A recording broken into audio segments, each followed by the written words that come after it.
மாண்புமிகு முதலமைச்சருக்கு எதிர்க்கட்சி தலைவர் திரு உதயநிதி கொடுத்த அதிர்ச்சி.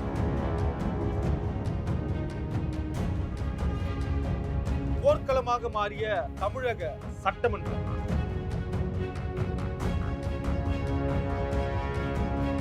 உச்சகட்ட கோபத்தில் இருக்கிறாரா திரு ஸ்டாலின்?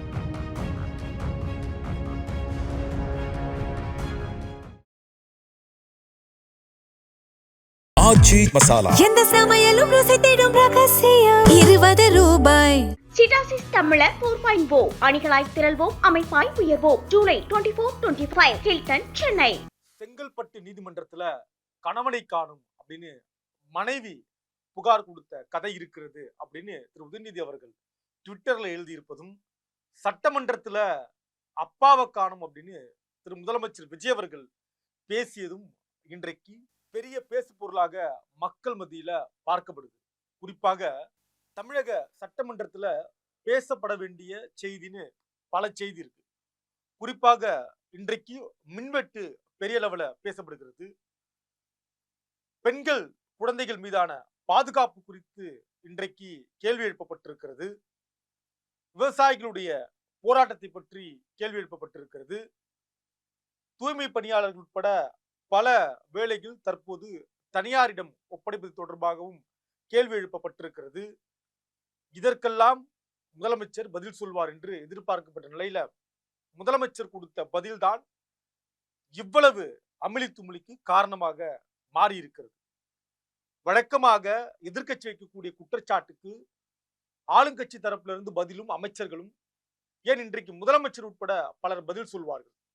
பிறகு முதலமைச்சர் பேசிய பிறகு எதிர்க்கட்சி தரப்புல இருந்து சில குறைகளை சுட்டி காட்டுவார்கள். அப்படிதான் இன்னைக்கு நடக்கும் அப்படின்னு நம்ம நினைச்சு பாக்குறப்ப இது எதுவும் இன்னைக்கு நடக்கல. அந்த வகையில முதலமைச்சர் பல இந்த ஆட்சி மீதான பல குறைபாடுகளை சுட்டி காட்டுகிற பொழுது அதற்கு எதிராக இவர் பதில் தருவார் அப்படின்னு பார்த்தா அப்படி பதில் கொடுத்தா மாதிரி இல்லாம தயாரிப்போடு ஸ்கிரிப்டோட வந்து எதையெல்லாம் மனப்பாடம் செய்து வைத்துக் கொண்டோமோ அவரே கேட்கிறார் சபாநாயகர் கிட்ட, நான் ஒரு ஆக்ஷனோட வந்தேன், ஒரு ஆக்ஷனை தயார் பண்ணிட்டு வந்தேன், அந்த ஆக்ஷனை நம்ம இங்க கொடுக்கலாமா அப்படின்னு அவர் அங்க கேட்க, பிறகு அனுமதி கொடுக்க சட்டமன்றத்துல அவர் ஒரு ஆக்ஷன் கொடுத்தார். நம்ம அதை பார்த்திருக்கோம். இப்படி ஒட்டுமொத்தமாக இந்த சட்டமன்றத்திற்கு என்று ஒரு மாண்பு, ஒரு பாரம்பரியம், பெரிய பெரிய தலைவர்கள், தமிழ்நாட்டுக்கு முன்னோடியான தலைவர்கள் இருந்த இந்த சட்டமன்றத்துல இன்றைக்கு அரங்கேறிய இந்த சினிமா காட்சிகள் போல நடந்து கொண்ட நிகழ்வுதான் ஜனநாயகத்தை நேசிக்கக்கூடியவர்கள், சட்டமன்றத்தை இதுவரைக்கும் பார்த்தவர்கள், புதுசா பார்க்கிற இந்த ஜென்சி கிட்ட கிடையாது. அவங்களுக்கு இது பார்க்கிறப்போ ஒரு குஜிலி மஸ்து மாதிரி இருக்கும். இன்னைக்கு சட்டமன்றமே ஒரு குஜிலி மஸ்து மாதிரி தான் எல்லாருக்கும் இருக்கும். யாரும் இந்த ஜென்சி கிட்டுக்கு. ஆனால் இந்த சட்டமன்றத்தை தொடர்ந்து பார்த்தவர்கள் இருப்பாங்களே, அவங்களுக்கு இந்த சட்டமன்றம் உள்ளபடியே ஒரு வருத்தத்தை ஏற்படுத்தியிருக்கிறது. இதுல முதலமைச்சர் திரு விஜய் அவர்கள் அப்பாவை காணும் அப்படின்னு ஒரு கதையை பேச தொடங்குகிறார்.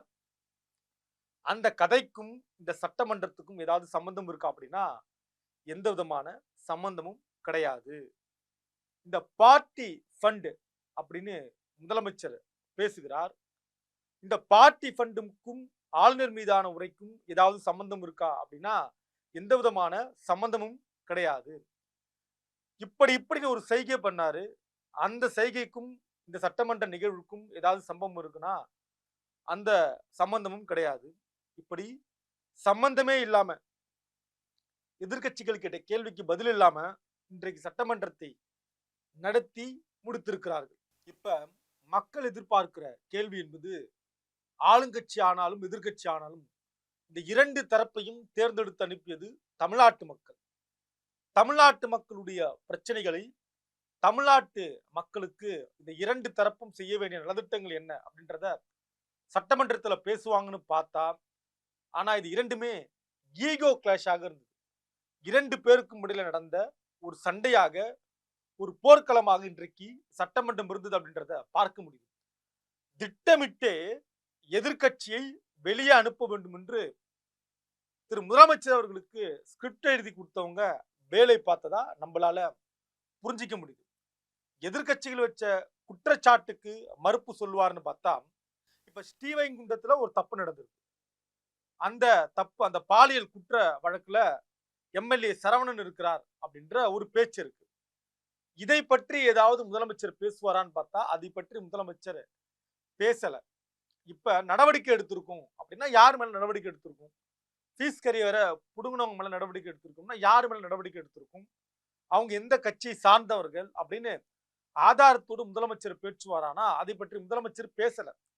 இந்த பார்ட்டி ஃபண்ட் இருக்கு இல்லையா, தொடவும் விட மாட்டேன், தொடரும் விட மாட்டேன், தொட்டவங்களையும் விட மாட்டேன். அப்ப இந்த பார்ட்டி ஃபண்டை வாங்கிட்டு அதன் மூலமாக ஒரு ஊழல் நடந்திருக்கு, அதன் மூலமாக அரசுக்கு செய்ய வேண்டிய நலத்திட்டங்கள் நிறைவேறல அப்படின்னா யாரெல்லாம் பார்ட்டி ஃபண்டை வாங்கிட்டு கடந்த காலங்கள்ல அரசு நலத்திட்டங்களை தவிர்த்தார்களோ அப்படின்னா அவங்கள பற்றின ஒரு பட்டியலோட முதலமைச்சர் பட்டியலை வெளியிட்டு எதிர்கட்சி ஒரு அதிர்ச்சியை கொடுப்பாரான்னு பார்த்தா அப்படிப்பட்ட ஒரு அதிர்ச்சியும் கொடுக்கல. அப்போ ஒட்டுமொத்தமாக இந்த சட்டமன்றத்துல முதலமைச்சருடைய பேச்சு, அவர் நடந்து கொண்ட விதம் என்பது பேசு பொருளாக மட்டும் மாறி இருக்குது, ரீல்ஸ் போடுறதுக்கான ஒரு வேலையாக மாறி இருக்குன்னு எதிர்கட்சி தரப்புல சொல்றாங்க. பலரும் சமூக வலைத்தளங்கள்ல எழுதுறாங்க, திட்டமிட்டு ஒரு 10 ரீல்ஸ் போடுறதுக்கு என்ன வேலை அப்படின்றதை திட்டமிட்டு இந்த ஸ்கிரிப்டை தயார் பண்ணி கொடுத்ததாகவும் ஒரு குற்றச்சாட்டு இருக்கு. சம்பந்தமே இல்லாம அப்பாவை காணும்னு இவர் சொன்ன அந்த கதையுடைய எதிர்வினை தான் இன்றைக்கு எதிர்த்தரப்புல உதயநிதி அவர்கள் செங்கல்பட்டுல நீதிமன்றத்துல கணவனை காணும்ன்ற ஒரு கதை இருக்கு அப்படின்னு இந்த தனிப்பட்ட நபர்களுடைய பிரச்சனை பேசு பொருளாக மாறி இருக்கு. இது பேசு பொருளா மாறி இருக்கு. எதை பேசணும்?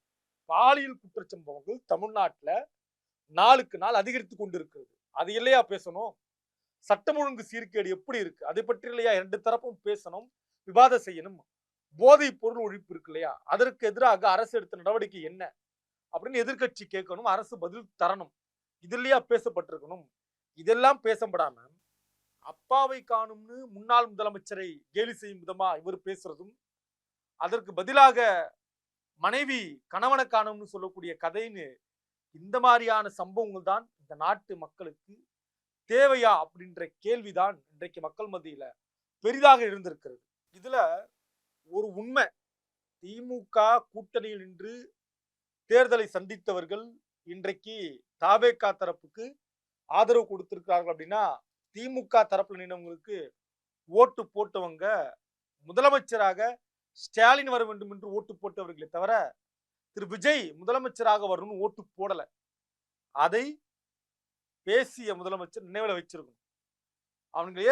அவர்கள் ஏன் ஆதரவு கொடுத்தார்கள் என்பதற்கு அந்த தரப்புல பல காரணம் சொல்லப்பட்டாலும் கூட உண்மையில அந்த ஓட்டு யாருக்காக விழுந்த ஓட்டு அப்படின்றத சட்டமன்றத்துல அப்படியே கடந்து போயிருக்காரு திரு முதலமைச்சர் விஜய் அவர்கள். இப்படி இந்த ஆட்சி பெரும்பான்மை இல்லாத ஆட்சியாக வந்திருக்கிறது என்பது உண்மை. அதே வேளையில குடியரசுத் தலைவர் ஆட்சி வந்துவிடக் கூடாது என்பதற்காக இவர்கள் ஆதரவு கொடுத்ததாக சொல்லப்படக்கூடிய சம்பவம் தான் நடந்திருக்கிறது. இதையெல்லாம் கருத்தில் கொண்டு பேச வேண்டியதை இன்றைக்கு பேசியிருக்கலாமே தவிர பேச வேண்டியதை பேசாமல் எதிர்கட்சி தரப்பை வெளியேற்றுவதற்காக தயாரிக்கப்பட்ட உரையாகவும் அமைந்திருக்கிறது. எதிர்கட்சி தரப்பும் பொறுத்து உள்ளே இருந்திருக்கலாம் அப்படின்ற இன்னொரு பார்வையும் மக்கள் தரப்புல இருக்கு. எல்லாவற்றிற்கும் உச்சகட்டமாக இந்த சைகை காட்டுறது இருக்கு இல்லையா, ஒரு சைகை, இந்த சைகை மொழியெல்லாம் தவிர்ப்பது உள்ளபடியே எல்லோருக்கும் நல்லது. இல்லைன்னா ஒவ்வொருத்தரும் ஒவ்வொரு சைகையை காட்டுவாங்க. ஆச்சி மசாலா எந்த சமையலும் ருசி தேடும் ரகசியம் 20 ரூபாய். சிடாசிஸ் தமிழர் 4.0 அணிகளாய் திரள்வோம், அமைப்பாய் உயர்வோம். ஜூலை 24-25 ஹில்டன், சென்னை.